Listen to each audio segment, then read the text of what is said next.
नमस्कार दोस्तों, मैं अर्जुन आपका स्वागत करता हूँ हिस्ट्री बाय अर्जुन के यूट्यूब चैनल में। तो दोस्तों आज की हमारी क्लास है भारतीय नदी तंत्र के बारे में दोस्तों आज की हमारी क्लास है। तो दोस्तों वीडियो को अंत तक जरूर देखना ताकि सभी क्वेश्चन आपको आसानी से याद हो जाएं। साथ ही दोस्तों अगर आप हमारे चैनल पर पहली बार आएँ तो हमारे चैनल को भी सब्सक्राइब कर लीजिएगा। साथ ही बेल आइकन को प्रेस कर लीजिएगा ताकि हमारे आने वाले वीडियो का नोटिफिकेशन आप तक पहुँचता रहे। तो चलिए दोस्तों वीडियो को स्टार्ट करते हैं। यानी आज की क्लास में हम पढ़ने वाले हैं भारतीय नदी तंत्र के बारे में। तो दोस्तों भारतीय नदी तंत्र की यदि बात की जाए तो भारतीय नदी तंत्र को दो भागों में बांट कर पढ़ते हैं। एक हो जाता है दोस्तों उत्तर भारत की नदियाँ और एक है दोस्तों दक्षिण भारत या प्रायद्वीपीय भारत की नदियाँ। और साथ ही जो प्रायद्वीपीय भारत या दक्षिण भारत की नदियाँ हैं इनको दो भागों में बांट कर पढ़ते हैं। तो कौन कौन सी नदियाँ, यानी दक्षिण भारत की जो नदियाँ हैं दोस्तों इनको दो भागों में बांट कर पढ़ते हैं। एक नदियाँ अरब सागर में अपना जल गिराती हैं और कुछ नदियाँ बंगाल की खाड़ी में अपना जल गिराती हैं। तो इसी प्रकार जो दक्षिण भारत की नदियाँ इनको हम दो भागों में बांट कर पढ़ते हैं। तो दोस्तों यहाँ पर हेडिंग डाल लेते हैं भारत भारत का नदी तंत्र। भारत का नदी तंत्र। भारत के नदी तंत्र की यदि बात की जाए तो इसको दो भागों में हम बांट लेते हैं।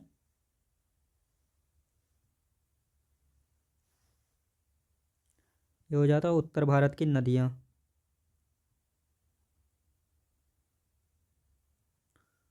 उत्तर भारत की नदियाँ। दक्षिण या प्रायद्वीपीय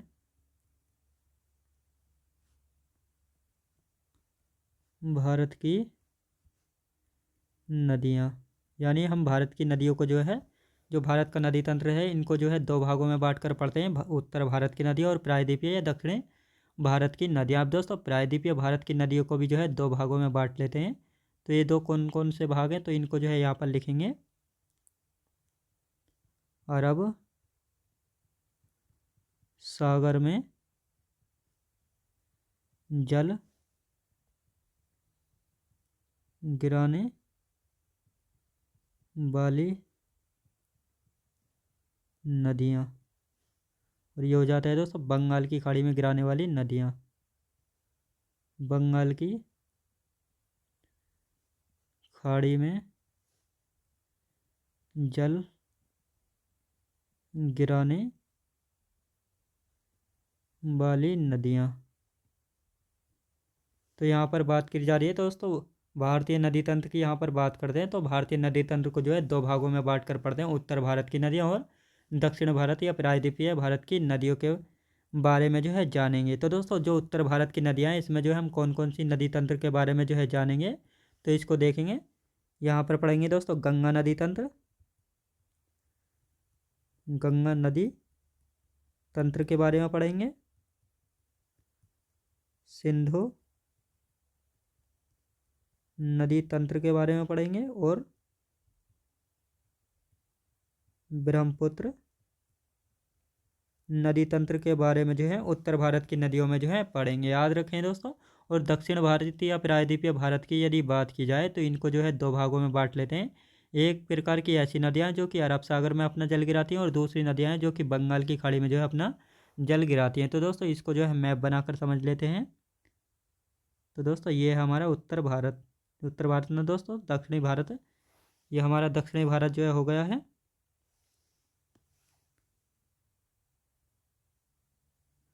तो कुछ नदियाँ दोस्तों इस प्रकार ये अरब सागर में अपना जल गिराती हैं और कुछ नदियाँ इस प्रकार बंगाल की खाड़ी में जल गिराती है। तो इधर क्या पड़ता है दोस्तों, इधर पड़ता है अरब सागर। क्या पड़ता है दोस्तों, इधर इधर पड़ता है अरब सागर और इधर पड़ती है बंगाल की खाड़ी। याद रखें दोस्तों इधर क्या पड़ती है, इधर पड़ती है बंगाल की खाड़ी। तो इन सभी को अब एक एक करके पढ़ने वाले हैं। तो सबसे पहले देखने वाले हैं दोस्तों पंचप्रयाग। पंचप्रयाग की यदि बात की जाए तो यहाँ पर पंचप्रयाग बनते हैं। अब सबसे पहले पंचप्रयाग को जान लेते हैं। पंचप्रयाग होता क्या है, जहाँ पर दोस्तों दो नदियाँ आकर मिलती है तो वहाँ पर एक प्रयाग का निर्माण करती हैं। जैसे उत्तराखंड में पंचप्रयाग है। कौन कौन से, तो यहाँ पर बात करते हैं सबसे पहले दोस्तों अलकनंदा। अलकनंदा नदी में जब धौली गंगा नदी आकर मिलती है, तो ये दोनों नदियाँ जो है विष्णु प्रयाग का निर्माण करती हैं। जब अलकनंदा नदी में जो है नंदाकिनी नदी आकर मिलती है, तो ये दोनों किसका प्रयाग करती हैं? नंद प्रयाग का जो है निर्माण करती हैं। और अलकनंदा नदी की यदि बात की जाए तो इसमें जब पिंडार नदी आकर मिलती है, तो ये दोनों नदियाँ जो हैं किसका निर्माण करती है? कर्ण प्रयाग का निर्माण करती हैं। और केदारनाथ ग्लेशियर से निकलती हुई आती है दोस्तों मंदाकिनी नदी, और ये अलकनंदा में आकर मिलती है, तो ये दोनों रुद्रप्रयाग का जो है निर्माण करती हैं। और गंगोत्री ग्लेशियर से निकलती है भागीरथी नदी, जो कि अलकनंदा नदी में आकर मिलती है, और इन दोनों के मिलने से जो है देवप्रयाग का निर्माण होता है। और इसी देवप्रयाग के निर्माण से जो है आगे को जब भागीरथी और अलकनंदा नदी की जो संयुक्त धारा बहती है, उसी को जो है गंगा नदी नाम जो है दिया गया है। तो दोस्तों इस प्रकार से जो है गंगा नदी यहाँ से बोली जाती है। याद रखेंगे, तो आप इन सबको जो है लिख लेते हैं ताकि आपको जो है अच्छे से समझ आए। तो यहाँ पर जो है ये कौन सा, ये हमने दोस्तों एक ग्लेशियर बना लिया जिसका नाम है, क्या ग्लेशियर है दोस्तों? ये है बद्रीनाथ या सतोपत ग्लेशियर। याद रखें दोस्तों, ये है बद्रीनाथ या सतोपत ग्लेशियर। यहाँ से जो है एक नदी निकलती है, यहाँ से जो है एक नदी निकलती है। इसका क्या नाम है? इसका नाम है अलकनंदा। याद रखें दोस्तों, अलकनंदा नदी का उद्गम कहाँ से होता है? तो ये आपको पता होना चाहिए। अलकनंदा नदी का उद्गम होता है बद्रीनाथ ग्लेशियर या सतोपत ग्लेशियर से जो होता है। कहाँ से दोस्तों?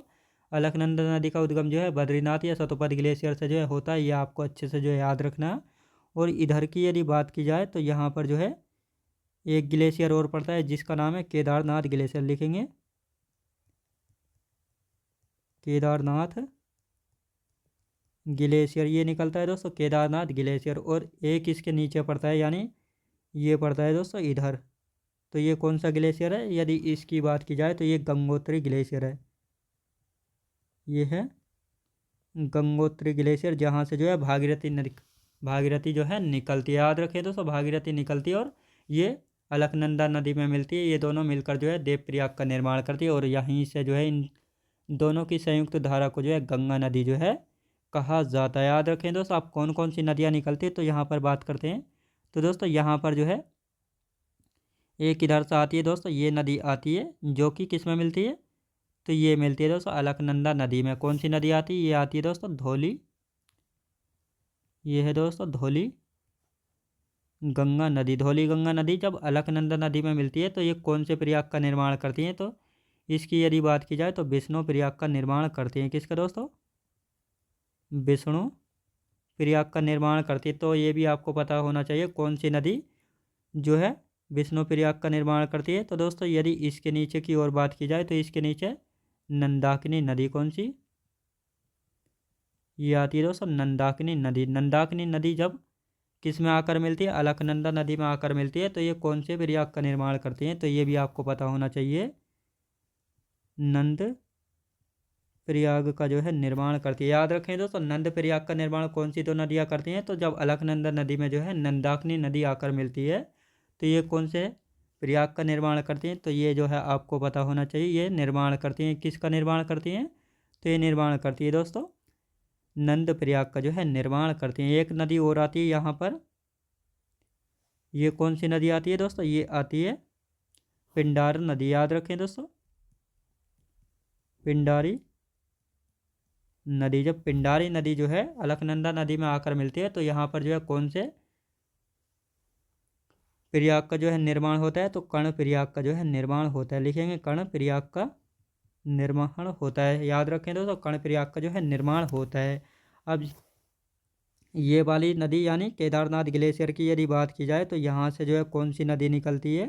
तो यहाँ से कौन सी नदी निकलती है? तो ये भी आपको जो है पता होना चाहिए। यहाँ से निकलती है मंदाकिनी नदी। मंदाकिनी नदी कहाँ से निकलती है? तो ये निकलती है केदारनाथ ग्लेशियर से। जब ये यहाँ पर मिलती है तो ये यहाँ पर जो है कौन से प्रयाग का निर्माण होता है? तो यहाँ पर जो है रुद्र प्रयाग का निर्माण होता है। कौन से प्रयाग का? रुद्र प्रयाग का निर्माण होता है। याद रखें दोस्तों, रुद्र प्रयाग का जो है निर्माण कौन कौन सी दो नदियाँ मिलती हैं? तो ये भी आपको जो है पता होना चाहिए। अब इसके नीचे आती है, इसके नीचे कौन सी नदी आती है? तो ये याद रखें दोस्तों, ये आती है भागीरथी नदी। याद रखें दोस्तों, ये आई कौन सी नदी? ये आई भागीरथी नदी। भागीरथी नदी जो है किस नदी में आकर मिलती है? तो ये अलकनंदा नदी में मिलती है। और ये कौन से प्रयाग का निर्माण करती है? ये देव प्रयाग का निर्माण करती है। याद रखें दोस्तों, देव प्रयाग का जो है निर्माण करती है। और ये जो इनकी ये संयुक्त धारा है, इसको जो है किस नाम से जाना जाता है? गंगा नदी के नाम से जाना जाता है। याद रखें दोस्तों, गंगा नदी के नाम से जाना जाता है इनकी संयुक्त धारा को। आप दोस्तों इसका जो है एक बार रिवीजन कर लेते हैं, ताकि जो है आपको अच्छे से जो है याद आ जाए। यहाँ पर यदि प्रयाग की बात की जाए तो दोस्तों, सबसे पहले अलकनंदा नदी जो है कहाँ से निकलती है? बद्रीनाथ ग्लेशियर या सतोपत ग्लेशियर से जो है अलकनंदा नदी का उद्गम होता है। और इसमें जो है धौली गंगा आकर मिलती है। तो यहाँ पर जो है किस प्रयाग का निर्माण होता है? विष्णु प्रयाग का जो है निर्माण होता है। फिर आती है दोस्तों नंदाकिनी नदी। नंदाकिनी नदी की यदि बात की जाए, जब ये अलकनंदा नदी में आकर मिलती है तो ये दोनों जो है नंद प्रयाग का निर्माण करती हैं। और इसके बाद आती है दोस्तों पिंडार नदी। जब पिंडार नदी जो है अलकनंदा नदी में आकर मिलती है तो ये दोनों जो है कर्ण प्रयाग का निर्माण करती हैं। और फिर इसके बाद केदारनाथ ग्लेशियर से जो है मंदाकिनी नदी का उद्गम होता है। जब ये अलकनंदा नदी में आकर मिलती है तो रुद्रप्रयाग का जो है निर्माण होता है। गंगोत्री ग्लेशियर से दोस्तों भागीरथी नदी का उद्गम होता है। जब भागीरथी नदी जो है अलकनंदा नदी में आकर मिलती है तो यहाँ पर जो है देवप्रयाग का निर्माण होता है। और यहीं से जो है इन दोनों की संयुक्त धारा को जो है गंगा नदी नाम जो है दिया जाता है। याद रखेंगे। अब आपको दोस्तों प्रयाग जो है अच्छे से समझ में आ गया होगा, कौन सा प्रयाग जो है किन नदियों के मिलने से जो है बनता है। याद रखेंगे। अब यहाँ पर प्रयाग का भी अर्थ मैंने आपको बता दिया। प्रयाग का यहाँ पर अर्थ है पवित्र भूमि से लिख लेते हैं। प्रयाग की यदि बात की जाए तो प्रयाग का अर्थ क्या है दोस्तों? पवित्र भूमि। याद रखें दोस्तों, प्रयाग का अर्थ है पवित्र भूमि से। क्या है दोस्तों प्रयाग का अर्थ?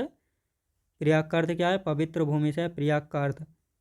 और प्रयाग का निर्माण की यदि बात की जाए तो प्रयाग का निर्माण कैसे होता है ये भी आपको पता लग गया होगा। जब दो नदियों के मिलने से जो है प्रयाग का निर्माण होता है। तो इसको भी जो है लिख लेते हैं। प्रयाग का निर्माण। प्रयाग का निर्माण दो नदियों के मिलने से होता है। दो नदियों के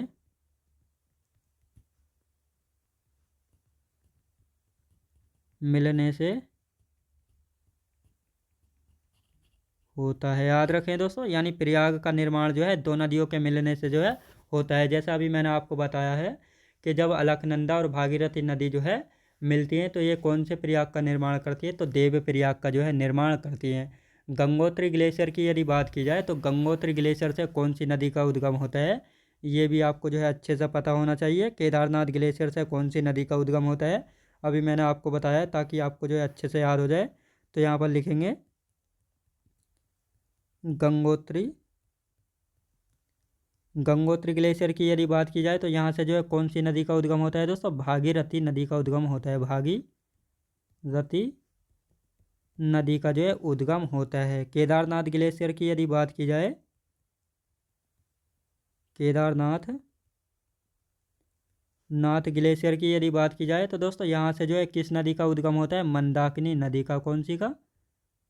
मंदाकिनी नदी का उद्गम होता है। कहाँ से होता है दोस्तों? केदारनाथ ग्लेशियर से जो होता है। ये भी आपको जो है अच्छे से पता होना चाहिए। अब आते हैं दोस्तों बद्रीनाथ ग्लेशियर या सतोपत ग्लेशियर। तो यदि बात करते हैं बद्रीनाथ ग्लेशियर या सतोपथ ग्लेशियर, यहाँ से जो है किस नदी का उद्गम होता है? तो ये आपको अच्छे से पता होना चाहिए। अलकनंदा नदी का उद्गम होता है। याद रखें दोस्तों, गंगोत्री ग्लेशियर की यदि बात की जाए तो भागीरथी नदी का उद्गम होता है। केदारनाथ ग्लेशियर की यदि बात की जाए तो यहाँ से जो है मंदाकिनी नदी का उद्गम होता है। बद्रीनाथ या सतोपत ग्लेशियर से अलकनंदा नदी का जो है उद्गम होता है। याद रखें दोस्तों। अब जो अभी पंच प्रयाग मैंने आपको बताए, पंच प्रयाग, तो इनको भी जो है यहाँ पर लिख लेते हैं। कौन कौन से पंच प्रयाग हैं? पंच प्रयाग। तो पंच प्रयाग की यदि बात की जाए तो कौन कौन से पंच प्रयाग हैं? जो अभी मैंने बताया, अलकनंदा और धौली गंगा के मिलने से जो है कौन से प्रयाग का निर्माण हुआ था? विष्णु प्रयाग का निर्माण हुआ था। अलकनंदा और नंदाग्नि के मिलने से जो है किसका? नंद प्रयाग का। अलकनंदा और पिंडार नदी के मिलने से जो है कौन सा? कर्ण प्रयाग का निर्माण हुआ था। अलकनंदा और मंदाकिनी नदी के मिलने से जो है रुद्र प्रयाग का जो है निर्माण हुआ था। अलकनंदा और भागीरथी नदी के मिलने से जो है देव प्रयाग का जो है निर्माण हुआ था। तो इनको जो है यहाँ पर लिख लेते हैं। सबसे पहले अलकनंदा याद रखें दोस्तों, सारी नदियाँ जो हैं ये अलकनंदा में आकर मिलती हैं। अलकनंदा में सबसे पहले धौली गंगा मिलती है, धौली गंगा। इसके बाद दोस्तों अलकनंदा में जो है कौन सी नदी मिलती है? अलकनंदा में इसके बाद आती है कौन सी नदी? नंदाकिनी नदी लिखेंगे, नंदाकिनी, नंदाकिनी। इसके बाद अलकनंदा में जो है कौन सी नदी मिलती है? इसके बाद आती है अलकनंदा में कौन सी नदी मिल जाती है? पिंडार नदी। याद रखें दोस्तों, पिंडार नदी मिल जाती है। और इसके बाद अलकनंदा में कौन सी आती है? मंदाकिनी, मंदाकिनी याद रखेंगे दोस्तों, मंदाकिनी नदी जो है मिल जाती है। और इसके बाद कौन सी मिलती है अलकनंदा में? आप सभी को पता होना चाहिए, भागीरथी मिलती है सबसे लास्ट में। याद रखें दोस्तों, भागीरथी नदी। अब ये सभी नदियाँ जो हैं आपस में जब मिलती हैं तो कौन कौन से प्रयाग का जो है निर्माण करती हैं, तो ये भी आपको पता होना चाहिए। अलकनंदा और धौलीगंगा नदी मिलकर जो है कौन से प्रयाग का निर्माण करती हैं? लिखेंगे विष्णु प्रयाग का निर्माण करती है। किस प्रयाग का दोस्तों? विष्णु प्रयाग का निर्माण करती हैं। अलकनंदा और नंदाकिनी नदी किसका निर्माण करती है? नंद प्रयाग का। किसका दोस्तों? नंद प्रयाग का जो है निर्माण करती है। अलकनंदा और पिंडार नदी जो है किस प्रयाग का जो है निर्माण करती हैं? कर्ण प्रयाग का, कर्ण प्रयाग का जो है निर्माण करती है। अलकनंदा और मंदाकिनी नदी जो है किसका निर्माण करती हैं? रुद्र प्रयाग का, रुद्र प्रयाग का निर्माण करती है। अलकनंदा और भागीरथी नदी जो है किसका प्रयोग कर निर्माण करती हैं? देव प्रयाग का जो है निर्माण करती हैं। याद रखें दोस्तों, आपको ये भी पता लग गया होगा ये पंचप्रयाग जो है किन किन नदियों के मिलने से जो है बनते हैं। और ये पंचप्रयाग कहाँ पर स्थित है? तो उत्तराखंड में स्थित है। आपको ये भी जो है पता होना चाहिए कहाँ पर स्थित है, उत्तराखंड में जो है स्थित है। अब साथ ही दोस्तों गंगा और यमुना नदी जब मिलती हैं तो कौन से प्रयाग का निर्माण होता है? प्रयागराज का। याद रखें दोस्तों, इसको भी जो है लिख लेते हैं, गंगा व यमुना। याद रखें दोस्तों, गंगा व यमुना प्रयागराज का निर्माण होता है। याद रखें दोस्तों, प्रयागराज का। आप देखेंगे दोस्तों गंगा नदी तंत्र, यानी उत्तर भारत की नदियों में जो है 3 नदियों के हम नदी तंत्र जो है पढ़ेंगे, गंगा नदी तंत्र, सिंधु नदी तंत्र और ब्रह्मपुत्र नदी तंत्र। तो सबसे पहले हम गंगा नदी तंत्र के बारे में पढ़ेंगे। गंगा नदी तंत्र, इसमें गंगा की लंबाई के बारे में जानेंगे। गंगा जो है इसका विस्तार किन किन राज्यों में है, कहाँ से इसका उद्गम होता है, किस जिले से उद्गम हुआ है, किस ग्लेशियर से हुआ है, इसकी लंबाई कितनी है, इसकी सहायक नदियाँ दाएं हाथ की बाएं हाथ की, इन सभी के बारे में जो है जानेंगे। तो यहाँ पर हेडिंग डाल लेते हैं दोस्तों, गंगा नदी तंत्र। गंगा नदी तंत्र, यानी हम गंगा नदी का जो है तंत्र पढ़ने वाले हैं, गंगा नदी तंत्र। तो सबसे पहले हम मैप बनाएंगे।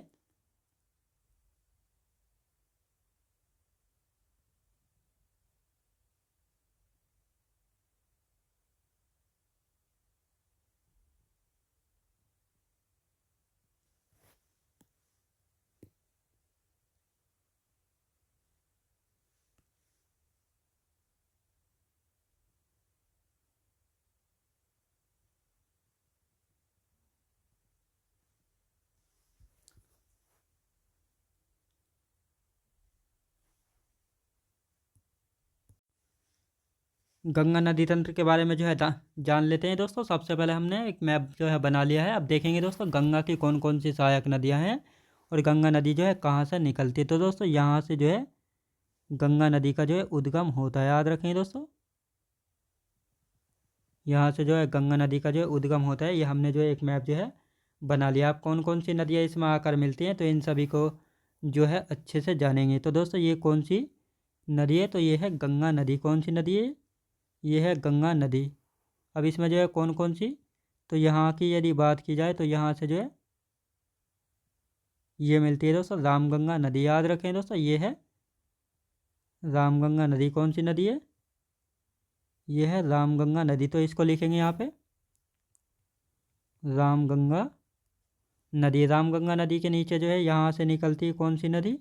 यहाँ से निकलती है दोस्तों गोमती नदी। लिखेंगे गोमती। ये आ गई दोस्तों गोमती नदी, जो कि गंगा में आकर मिलती है। याद रखें दोस्तों, ये होगी गोमती। और यहाँ से निकलती है कौन सी नदी? यहाँ से निकलती है घाघरा नदी। इसको भी जो है यहाँ पर लिखेंगे। ये हो गई दोस्तों घाघरा नदी। और इसके आगे से कौन सी निकलती है? फिर निकलती है दोस्तों गंडक नदी। यहाँ से निकलती है गंडक नदी। इसको भी जो है लिखेंगे। ये हो गया दोस्तों गंडक नदी जो है यहाँ से निकलती है। और इसके आगे से यदि बात करते हैं गंडक के आगे से कौन सी निकलती है, तो यहाँ से निकलती है दोस्तों कोसी नदी। इसको भी जो है लिखेंगे। ये हो गई दोस्तों कोसी नदी। और कोसी नदी के बाद सबसे लास्ट नदी आती है जो यहाँ से निकलती है। याद रखें दोस्तों, यहाँ से निकलती है। इसका नाम है महानंदा नदी। याद रखें दोस्तों, महानंदा नदी जो है गंगा की। याद रखें दोस्तों, गंगा किस दिशा में बह रही है? तो गंगा जो है पूर्वी दिशा में जो है बह रही है। तो गंगा की बाएं हाथ की जो है सबसे अंतिम नदी कौन सी है? तो महानंदा नदी जो है गंगा की बाएं हाथ की सबसे अंतिम नदी है। ये जो है आपको याद होना चाहिए। याद रखें दोस्तों, गंगा की बाएं हाथ की अंतिम नदी कौन सी है? तो महानंदा नदी है। याद रखें दोस्तों, कौन सी नदी है? महानंदा नदी है। अब यदि बात करते हैं तो यहाँ से जो है कौन सी नदी निकलती है? यहाँ से निकलती है दोस्तों कौन सी नदी निकलती है?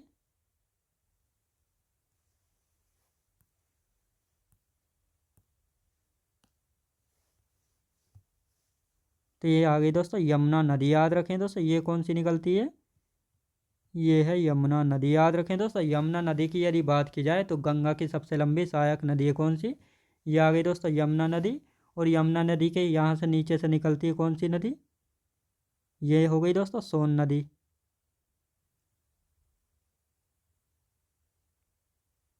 ये हो गई दोस्तों सोन नदी। याद रखें दोस्तों, सोन नदी की यदि बात की जाए तो सोन नदी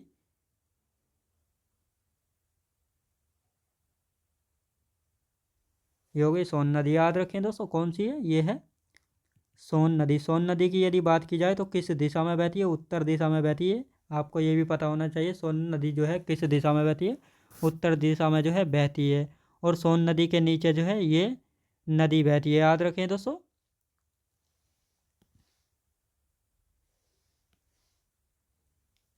ये आ गई दोस्तों यहाँ से जो है ये कौन सी नदी है? ये है दामोदर नदी। याद रखें दोस्तों, ये कौन सी है? ये है दामोदर नदी। तो इस प्रकार हमने जाना है दोस्तों कौन कौन सी नदियाँ हैं। और यहाँ से जो है गंगा की एकमात्र सहायक नदी निकलती है। ये कौन सी दोस्तों? ये है हुगली नदी। याद रखें दोस्तों, ये है हुगली नदी, जो कि गंगा की एकमात्र सहायक नदी है, जो कि गंगा की मुख्य शाखा से जो है निकलने वाली नदी है। तो इसको जो है गंगा की सहायक नदी जो है कहा गया है। तो इसको जो है यहाँ पर लिख लेते हैं गंगा की सहायक नदी। याद रखेंगे। तो यहाँ पर हम बात कर रहे हैं, बात करते हैं दोस्तों, ये निकलती है गंगा नदी। तो गंगा की सहायक नदी है रामगंगा नदी, गोमती, घाघरा, गंडक, कोसी, महानंदा, यमुना, सोन और दामोदर। याद रखें दोस्तों, ये सभी जो हैं किसकी सहायक नदियाँ हैं? याद रखें दोस्तों, दामोदर जो है ये किसकी सहायक नदी है? तो दामोदर दोस्तों ये सहायक नदी है हुगली की, जो कि छोटा नागपुर पठार से जो है निकलती है। याद रखें दोस्तों, दामोदर नदी जो है हुगली की सहायक नदी है। और हुगली नदी किससे निकलती है? गंगा की मुख्य शाखा से निकलने वाली सहायक नदी है हुगली नदी। याद रखेंगे। अब यहाँ पर दोस्तों गंगा की लंबाई की बात करते हैं। गंगा की लंबाई कितनी है? तो इसको जो है यहाँ पर लिखेंगे गंगा गंगा की लंबाई कितनी है दोस्तों? गंगा की यदि लंबाई की बात की जाए तो 2525 किलोमीटर। याद रखें दोस्तों, 2525 किलोमीटर जो है गंगा की लंबाई है। और ये किस राज्य से निकलती है और किस ज़िले से निकलती है, इन सभी के बारे में जो है जानेंगे। किस राज्य से जो है इसका उद्गम होता है, यहाँ पर लिख लेते हैं उत्तराखंड राज्य से। याद रखेंगे, चाहे उत्तराखंड राज्य से बूझे या ज़िले से बूझे, तो आपको पता होना चाहिए किस ज़िले से इसका उद्गम होता है। तो उत्तरकाशी ज़िले से। याद रखें दोस्तों, उत्तराखंड के उत्तरकाशी ज़िले से जो है इसका उद्गम होता है। किस स्थान से, ये भी आपको पता होना चाहिए किस स्थान से जो है इसका उद्गम होता है। गौमुख के निकट से। लिखें गौमुख के निकट से। याद रखें दोस्तों, गौमुख के निकट से जो है गंगा का उद्गम जो है होता है। याद रखेंगे दोस्तों, उद्गम यानी ओरिजिन, जहाँ से जो है ये गंगा नदी जो स्टार्ट होती है। और पूछा जाए किस ग्लेशियर से निकलती है, तो ये भी आपको पता होना चाहिए गंगा नदी किस ग्लेशियर से निकलती है? तो गंगोत्री ग्लेशियर से, याद रखेंगे, गंगोत्री ग्लेशियर से निकलती है। याद रखें दोस्तों, गंगोत्री ग्लेशियर से निकलती है। किसी ग्लेशियर से निकलती है? गंगोत्री ग्लेशियर से जो है निकलती है, याद रखेंगे दोस्तों। अब यहाँ पर बात की जाती है गंगा की लंबाई कितनी है? तो 2525 किलोमीटर जो है गंगा की लंबाई है। किस राज्य से निकलती है? उत्तराखंड राज्य से निकलती है। किस जिले से निकलती है? उत्तरकाशी जिले से निकलती है, जो कि उत्तराखंड में पड़ता है। किस स्थान से निकलती है? गौमुख के निकट से जो है निकलती है। कहाँ से दोस्तों? गौमुख के निकट से। किस ग्लेशियर से? गंगोत्री ग्लेशियर से। तो किसी से भी जो है पूछा जाए तो आपको जो है अच्छे से पता होना चाहिए। अब बात करते हैं गंगा नदी जो है कितने राज्यों में प्रवाहित होती है, यानी कितने राज्यों से बहती हुई जो है निकलती है। गंगा नदी 5 राज्यों से प्रवाहित होती है, याद रखें दोस्तों, 5 राज्यों से प्रवाहित होती है। कितने राज्यों से प्रवाहित होती है? 5 राज्यों से जो है बहती हुई जाती है, याद रखें दोस्तों। अब ये कौन कौन से 5 राज्य हैं? तो यदि बात की जाए तो सबसे पहले उत्तराखंड से, याद रखें दोस्तों, यानी उत्तराखंड से निकलती है। उत्तराखंड के बाद जो है उत्तर प्रदेश में प्रवेश करती है। उत्तर प्रदेश के बिजनौर जिले से जो है प्रवेश करती है। कहाँ से दोस्तों? बिजनौर जिले से जो है प्रवेश करती है। फिर उत्तर प्रदेश के बाद जो है बिहार जिले में, बिहार राज्य में जो है प्रवेश करती है। बिहार के बाद जो है झारखंड में, झारखंड के बाद दोस्तों पश्चिम बंगाल में। कहाँ पे दोस्तों? पश्चिम बंगाल में। पश्चिम बंगाल के बाद जो है जाती है बांग्लादेश, और बांग्लादेश के बाद जो है सीधी कहाँ पर जाती है? बांग्लादेश के बाद सीधी बंगाल की खाड़ी में जो है अपना जल जो है गिराती है। अब दोस्तों गंगा नदी की यदि बात की जाए तो गंगा नदी को जो है राष्ट्रीय नदी कब घोषित किया गया था? तो राष्ट्रीय नदी जो है 4 नवंबर 2008 को जो है गंगा नदी को राष्ट्रीय नदी जो है घोषित किया गया था। तो इसको भी जो है लिख लेते हैं, गंगा नदी को राष्ट्रीय नदी घोषित कब किया गया था? तो इसकी यदि बात की जाए 4 नवंबर 2008 को जो है गंगा नदी को राष्ट्रीय नदी जो है घोषित किया गया था, याद रखें दोस्तों, कब किया गया था? तो इसको 4 नवंबर 2008 को जो है गंगा नदी को राष्ट्रीय नदी जो है घोषित किया गया था। अब गंगा की सहायक नदी की यदि बात की जाए तो गंगा की सहायक नदी है हुगली। तो यदि बात करते हैं गंगा की मुख्य शाखा से निकलने वाली एक शाखा पश्चिम बंगाल के फरक्का नामक स्थान पर दक्षिण की ओर जो है प्रवाहित होती है, जिसे गंगा की सहायक नदी हुगली के नाम से जो है जाना जाता है। तो इसको जो है यहाँ पर लिखेंगे, गंगा की सहायक नदी, गंगा की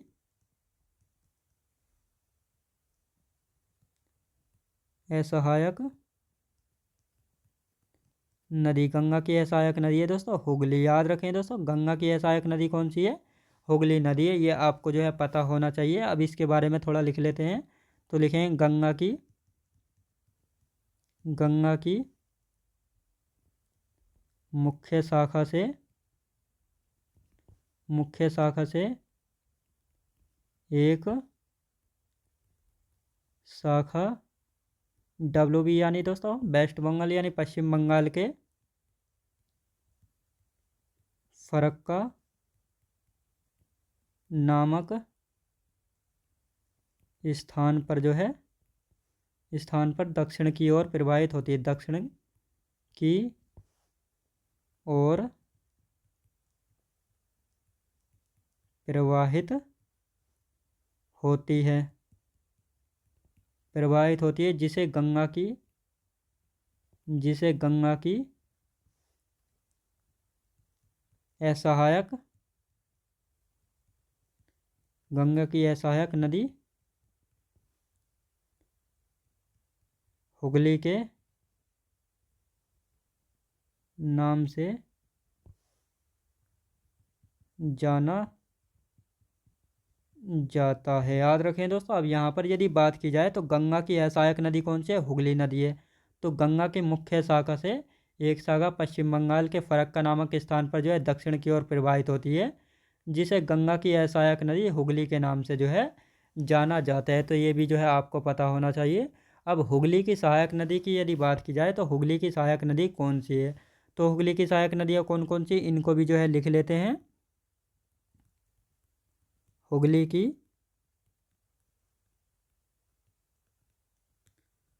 सहायक नदी, हुगली की सहायक नदी की यदि बात की जाए तो कौन कौन से? दामोदर, रूपनारायणी और कंसावती। याद रखें दोस्तों कौन कौन सी है, दामोदर,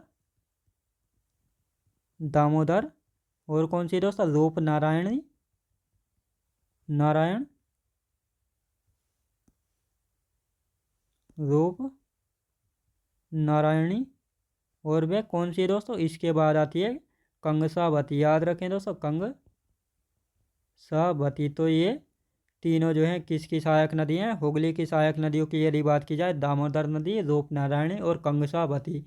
तो ये तीनों जो हैं किसकी सहायक नदी हो जाती हैं, ये तीनों जो हैं हुगली की सहायक नदी है दोस्तों। आप देखेंगे गंगा की बाएं हाथ की सहायक नदियाँ। याद रखें दोस्तों गंगा जो है इस प्रकार बहती है। याद रखेंगे दोस्तों गंगा जो है इस प्रकार जो है बहती है। तो ये किस दिशा में बहती है, यानी ये जो है बहती है पूर्व दिशा में। तो ये ऊपर वाला जो हिस्सा है ये है बाएं हाथ का हिस्सा। कौन सा है दोस्तों, ये है बाएं हाथ का हिस्सा और ये वाला है दोस्तों दायां हाथ। याद रखें दोस्तों दायां। तो ऊपर वाली बाएं बाएं हाथ की नदियाँ, बाएं हाथ की नदियाँ, और ये है दोस्तों दाएं हाथ की नदियाँ। तो कौन कौन सी हैं इन सभी के बारे में जो है जानेंगे। याद रखें दोस्तों कौन कौन सी हैं, तो इन सभी के बारे में लिख लेते हैं यहाँ पर। दाएं हाथ की नदियाँ, तो सबसे पहले दोस्तों गंगा के बाएं हाथ की नदियाँ देख लेते हैं। तो यहाँ पर हेडिंग डालेंगे गंगा की बाएं हाथ की नदियाँ। गंगा की बाएं हाथ की नदियाँ की यदि बात की जाए तो कौन कौन सी, सबसे पहले आती है दोस्तों रामगंगा। रामगंगा के बाद जो है कौन सी नदी आती है, तो रामगंगा के बाद आती है दोस्तों गोमती नदी। गोमती, गोमती के बाद दोस्तों कौन सी आती है, गोमती के बाद आती है दोस्तों घाघरा नदी। घाघरा के बाद आती है दोस्तों गंडक, गंडक नदी। फिर आती है दोस्तों कोसी, फिर आती है महानंदा। याद रखें दोस्तों कौन सी आती है, महानंदा। याद रखें दोस्तों। अब यहाँ पर जो है एक नदी जो है ड्रॉ कर लेते हैं।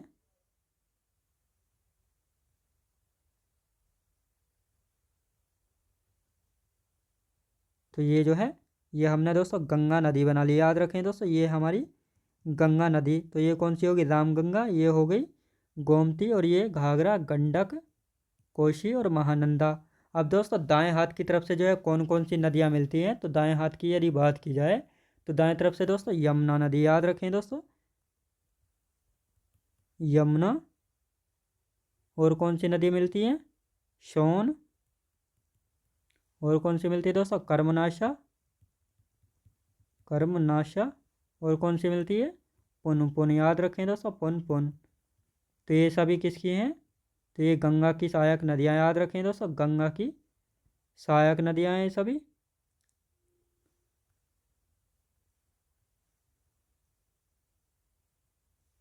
ये सभी जो है गंगा की सहायक नदियाँ। याद रखें दोस्तों आप देखेंगे, यानी गंगा की बाएं हाथ की सहायक नदियाँ कौन सी हैं, रामगंगा, गोमती, घाघरा, गंडक, कोसी और महानंदा। गंगा की दाएं हाथ की नदियाँ ये कौन सी है, दाएं, लिखेंगे इसको भी, दाएं हाथ की नदियाँ। याद रखें दोस्तों दाएं हाथ की नदियाँ, दाएं तट की नदियाँ, कुछ भी जो है यहाँ पर लिख सकते हैं, बिल्कुल भी कंफ्यूज नहीं होना है। तो यमुना है, सोन है, कर्मनाशा और पुन है। याद रखें दोस्तों।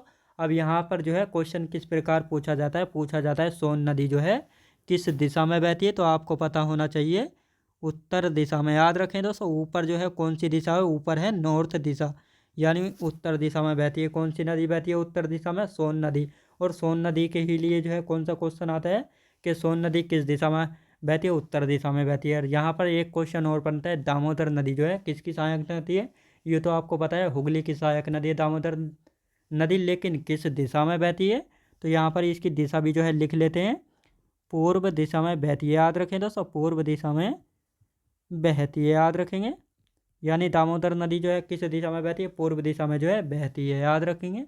तो दोस्तों ये थी आज की हमारी क्लास। तो दोस्तों मैं उम्मीद करता हूँ आपको वीडियो क्वालिटी कंटेंट वगैरह सभी कुछ आपको पसंद आया होगा। पसंद आया हो तो लाइक शेयर और सब्सक्राइब करना बिल्कुल भी ना भूलें। साथ ही दोस्त अगर आप हमारे चैनल पर पहली बार आएँ तो हमारे चैनल को भी सब्सक्राइब कर लीजिएगा, साथ ही बेल आइकन को प्रेस कर लीजिएगा, ताकि हमारे आने वाले वीडियो का नोटिफिकेशन जो है आप तक पहुंचता रहे। तो चलिए दोस्तों, मिलते हैं नेक्स्ट वीडियोज़ में।